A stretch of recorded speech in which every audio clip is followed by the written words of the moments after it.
안녕하세요. 양성평등문화상 일경문화상을 수상하게 된 김하영 작가라고 합니다. 현대미술가이면서 미디어 아티스트로 활동하고 있습니다. 현대미술 분야에서는 제가 조금 알려지기 시작했지만 이 미술을 뛰어넘은 진짜 삶 속에서 현실과 맞닿은 분야에서 제가 가시성을 갖고 있구나라는 것을 느낄 수 있는 것 같고요. 제가 테크노 페미니즘이나 사이버 페미니즘에 많은 영향을 받기도 했는데 그런 측면이 현대미술 분야에서는 조금 덜 해석되어 왔던 측면이 있었는데 이번 계기를 통해서 정말 조금 더 넓은 해석을 할 수 있겠구나, 제 작품에 대해서. 그래서 정말 큰 의미가 있는 것 같아요. 제가 현실의 문제들을 들여다보는 것도 좋아하는데 또 그만큼 상상 속으로 빠져드는 것도 좋아해서 이 두 가지의 작업의 어떤 관심을 어떻게 풀어낼 수 있을까, 엮어서 풀어낼 수 있을까 고민을 많이 했던 시기가 있었어요. 약 10년 전쯤이었는데 당시에 제가 파리에서 레지던시 활동하면서 지내면서 무심코 많이 읽었던 소설들이 소위 사변 소설들, 또 그 옥타비아 버틀러나 아프로퓨처리스트들이 썼던 소설들, 또 레자 네가레스타니라고 하는 이란 출신 철학자가 있는데 그분이 쓴 또 호러 소설이자 사변 소설인 사이클로노피디어라는 그런 책도 있었고, 또 도나 해러웨이가 썼던 여러 가지 책들, 그러면서 어떻게 이 픽션을 만든다는 게 단지 어떤 유희적인 상상이 아니라 얼마나 급진적이고 참여적이고 또 정치적일 수 있는가를 그 당시에 아주 절절히 깨닫고 이런 방식의 미학적이면서도 정치적인 작업을 해보자. 그것을 아예 형식 실험으로 가져와 보자. 픽션 만들기를. 그때부터 한 2016년부터 적극적으로 이런 픽션 만들기 작업을 해온 것 같아요. 저는 항상 작업을 호기심에서 출발하기 때문에 어떤 것들에 대해서 강력하게 발언하고 싶다 이런 것보다는 호기심을 따라가다 보면은 작업이 자연스럽게 어떤 풍성함을 갖게 되는 것 같아요.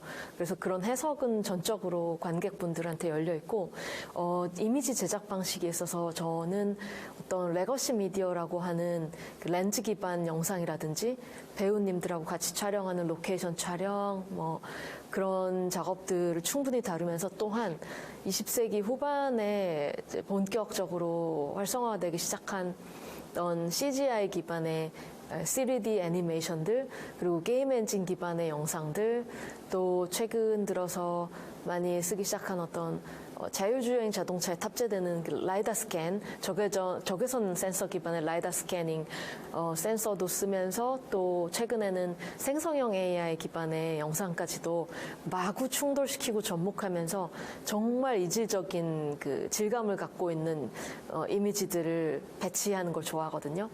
이런 방식은 저의 좀 시그니처 스타일이라고도 할 수 있는데 흥미로운 것들은 이런 이질적인 것들이 붙으면서 우리가 인식하는 이 현실이, 세계가 하나의 어떤 아주 매끄러운 것이 아니라 정말 끊임없이 확장하고 증식되는 수많은 가능 세계들로 이루어져 있을 수도 있구나라는 그런 인지적인 소격 효과를 끊임없이 안겨주거든요. 그래서 그런 방식들을 자꾸 탐구하는 걸 좋아하는 편이에요. 그래서 소위 그 광학적 미디어, 렌즈 기반 미디어라고 하는 광학적 미디어와 광학 이후의 미디어라고 하는 그런 CGI나 게임 엔진 기반, 또 생성형 AI 기반의 미디어들을 마구 접목시키면서 작업하고 있습니다. 정말 기쁘고 감사한 일일 따름인데요. 놀랍게도 제가 아주 어린 나이는 아니다 보니까 그런 수식들이 그렇게 큰 부담이나 짐이 되진 않아요. 그냥 저는 끊임없이 제가 하고 싶은 이야기를 하기 위해서 작업을 만들어 왔을 뿐이고, 그런데 그게 운 좋게 이런 반응을 갖게 되었고, 수상이라는 좋은 또 어떤 지지를 얻게 되었고, 그런 것들은 정말 감사한 일이고, 이제 살아온 혹은 작업해온 그 시간에 대한 그냥 격려이구나 이런 생각을 하고 있고요.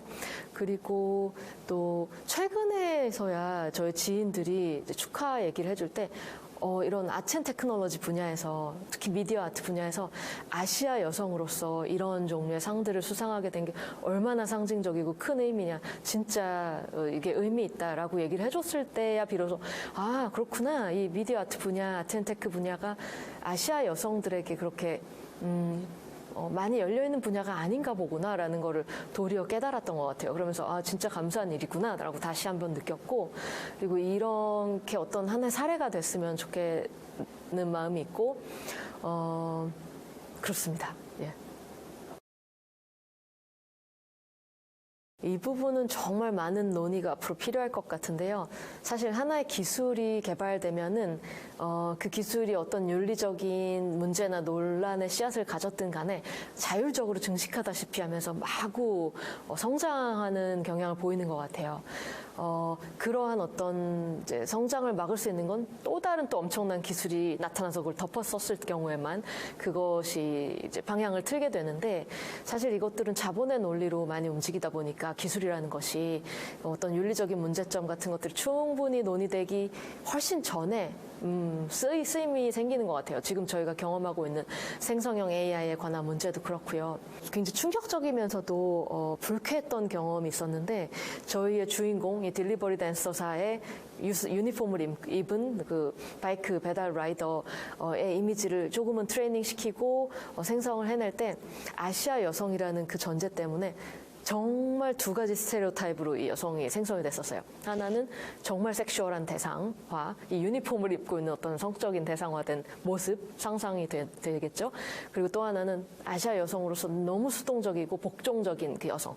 너무 작고 어떤 굉장히 어떤 그 수동적인 여성상 되게 불쾌했었어서 심지어 저희가 프롬프팅을 할 때 이제 여성을 기반으로 하지 말아줘. 이 외양을 갖고 있고 이 유니폼을 입고 있는데 그냥 중성이나 남성의 몸을 써줘라고 했더니 그제서야 마음에 드는 어떤 캐릭터들이 나오더라고요. 그래서 이게 보통 문제가 아니구나. 근데 이게 개인 한 명 한 명이 문제 제기한다고 바뀔 수 있는 문제가 전혀 아니거든요. 왜냐하면 그 데이터로 학습을 되는 것이기 때문에 수많은 그 데이터 리소스들이 이런 편향을 갖고 있기 때문에 이거는 뭐 쉬운 문제가 아닌데 다만 이 개개인의 발언이 자꾸 모여서 이것에 문제 제기를 했을 때 이제 그것의 인식이 널리 알려질 수 있기 때문에 그냥 작은 목소리라도 내는 것은 정말 의미 있다고 생각해요. 저 같은 경우는 상용화된 AI 모델들을 쓰거든요, 주로. 물론 그것을 커스터마이즈해서 쓰기도 하지만 저희 팀, 테크팀하고 같이. 그럼에도 불구하고 대부분 저희가 손댈 수 있는 그런 AI 모델들은 기존에 활성화된 모델들이에요. 그랬을 때 이 모델이 어떤 데이터를 학습했는지 거의 알 수가 없거든요. 이 어떤 빅테크 회사들이 활용하는 데이터라든지 이 끊임없이 지금도 학습하고 있는 저희가 남긴 디지털 풋프린트들 이런 것들의 경계를 알 수가 없기 때문에 이것이 어떤 개인의 프라이버시를 학습해서 만들어진 모델인가라는 걸 알 수가 없어요, 개인들이. 그래서 그런 어떤 거대한 블랙박스 속에 감춰진 테크놀로지의 작동 방식 그것에 대해서 굉장히 많이 궁금해하는 편이지만 점점 더 개개인들은 그런 부분에 있어서 굉장히 취약한 존재가 될 수밖에 없거든요. 소비자이면서 데이터 제공자로 활동하게 되는 어떤 이중적인 현실 거기에 대해서 많이 생각해보고 싶고 또 전문가들하고도 많이 논의해보고 싶은 마음이 있어요. 근데 정말 다시 한번 개개인의 어떤 리서치나 영역은 너무 협소하고 이제 한정적이라서 그 목소리를 모으는 어떤 많은 단체들이 생겨나지 않을까 싶어요. 아마 지금도 존재할 거고요. 네.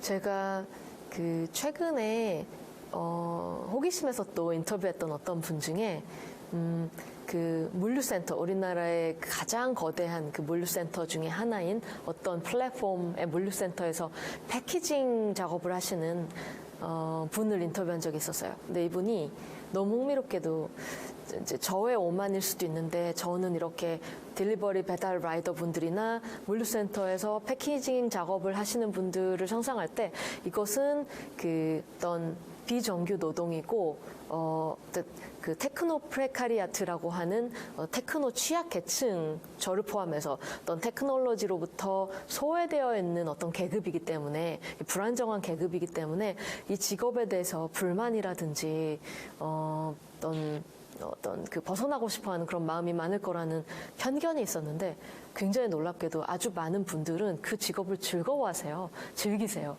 그래서 그런 어떤 어떤 이런 어떤 신자유주의와 발전된 종류의 자본주의는 우리가 상상조차 할 수 없는 어떤 새로운 세계를 만들어내고 있구나라는 것을 생각했고, 이분이 얘기했던 되게 재미있었던 부분은, 이분도 이 일을 자기가 장기적으로 할 거라는 생각은 아니고 단기적으로 어떤 뇌를 비우기 위해서 어떤 신체적인 것을 해보자라는 그런 뛰어듦으로써 그 일을 하고 계셨는데, 어떤 이 생산 라인에 있어서 패키징 라인, 굉장히 많은 것들이 자동화된 그 라인에 자기 자신이 하나의 굉장히 좋은 유닛으로서 이 뭔가 패키징의 그 종류들을 이렇게 배합하고 몸을 움직이고 이렇게 신체를 움직이는 그게 일종의 안무처럼 그 라인에 착착 맞아 들어가는 그 리드미컬한 그 안무가 너무 기분이 좋대요. 그걸 자기가 잘 기능하게 될 때. 그래서 하루에 뭐 패키징 500개 이상 600개까지 달성하기도 하고, 그 또 성취가 늘어나면 엄청난 도파민이 나온다고 하셔가지고 굉장히 흥미롭게 느꼈고요. 지금 플랫폼과 기술이 발전하면서 전 세계가 물류 노동이라는 키워드로 연결되고 있다고 해요. 여기 엄청난 인적 노동과 예산과 기술이 투입되고 있는데, 점점 더 늘어나는 이 어떤 물류의 라인들, 체인들, 보이지 않지만 우리는 그것으로 연계되어 있다는 생각들을 많이 하면서 이 물류가 어떻게 움직이고 있을까, 여기에 좀 관심을 갖게 됐어요. 제가 20대 후반, 30대 초중반에 유럽의 여러 도시에서 작업을 하고 학습을 하고 또 레지던시 활동을 하면서 떠돌아다녔었는데요. 그 당시 특히 제가 20대 중반 후반에 영국의 런던에서 공부했을 때에는 지금처럼 저희가 어떤 K컬처의 세례를 받지 못했던, 조금은 문화자본을 덜 갖고 있는 상태에서 마치 출발선이 다른 상태에서 더 늦게 출발을 하는 달리기 경주를 하는 것 같은 그런 마음이 있었어요. 그러나 그거는 어떤 아시아인 전체가 갖고 있었던 어떤 문화자본의 격차였었던 것 같고,